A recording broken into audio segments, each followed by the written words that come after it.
আসসালামু আলাইকুম। আবারও দুয়ারে ঈদ, পবিত্র ঈদ উল আজহা। কেমন আছেন আপনারা? জীবনের নানা হিসাব-নিকাশ, প্রতিদিনের বাস্তবতা আর স্বপ্নগুলোকে সঙ্গী করে আমরা আরও একটি ঈদের দ্বারপ্রান্তে দাঁড়িয়ে।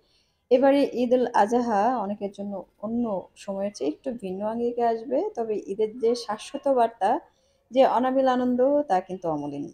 তো আপনারা দেশে-বিদেশে যে যেখান থেকে আমার এই ভিডিও দেখবেন, আপনাদের সবাইকে স্বাগত জানাই। আশা করি পুরো ভিডিও জুড়ে আপনাদের সাপোর্ট পাবো।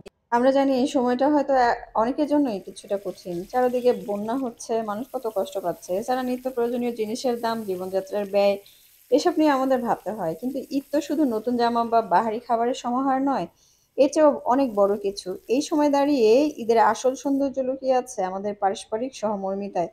হয়তো আগের মতো কেনাকাটার ধুম থাকবে না, কিন্তু প্রিয়জনের মুখের হাসি, সন্তানদের নির্মল আনন্দ আর দুজনের প্রতি আন্তরিক শুভকামনা, এর চেয়ে দামি আর কি হতে পারে? আমাদের এই সময় ঈদ হোক অল্পে তুষ্টির, আন্তরিকতায় পূর্ণ আর হৃদয়ের উষ্ণতায় ভরা। কোরবানির ত্যাগের সাথে আমরা যদি আমাদের ভোগবাদী মানসিকতাকেও কিছুটা ত্যাগ করতে পারি, সেটাই হবে ঈদের এক দারুণ অর্জন। ঈদ উল আজহা মানেই ত্যাগ। এই ত্যাগ শুধু পশু কোরবানি দেওয়াতেই সীমাবদ্ধ নয়। বাংলাদেশের বর্তমান প্রেক্ষাপটে এই ত্যাগের তাৎপর্য আরো গভীর, আরো বিস্তৃত। আসলে এই ঈদে আমরা শুধু পশু নয়, ত্যাগ করি আমাদের মনের সংকীর্ণতা, বিভেদ আর স্বার্থপরতা।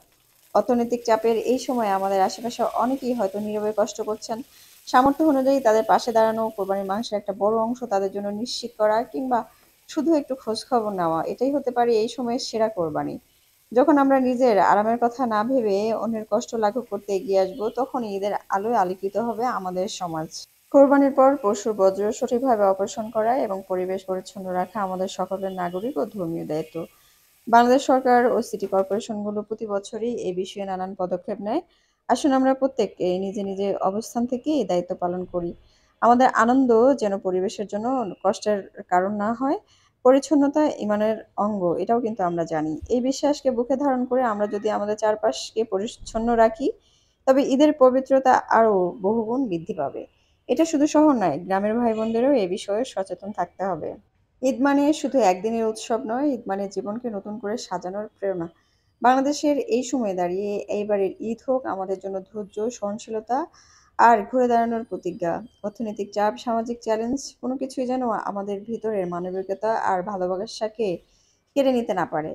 আসলে ঈদ হোক আমাদের হৃদয়ের শক্তিকে আরো একবার পরখ করার উপলক্ষ। ঈদ হোক আগামীর সুন্দর বাংলাদেশের স্বপ্নে বিভোর হওয়ার মুহূর্ত। হিংসা বিদ্বেষ ভুলে একে অপরের প্রতি সহানুভূতির হাত বাড়িয়ে দিয়ে আমরা উদযাপন করি পবিত্র ঈদ উল আজহা। বাংলাদেশের প্রতিটি ঘরে ঈদের আনন্দ বয়ে আনুক অনাবিল শান্তি, সমৃদ্ধি আর অপরন্ত ভালোবাসা। সবাইকে ঈদ মোবারক। ফেসবুক এবং ইউটিউব থেকে এতক্ষণ যারা আমার এই ভিডিওটি দেখলেন, তাদের সবাইকে অনেক ধন্যবাদ।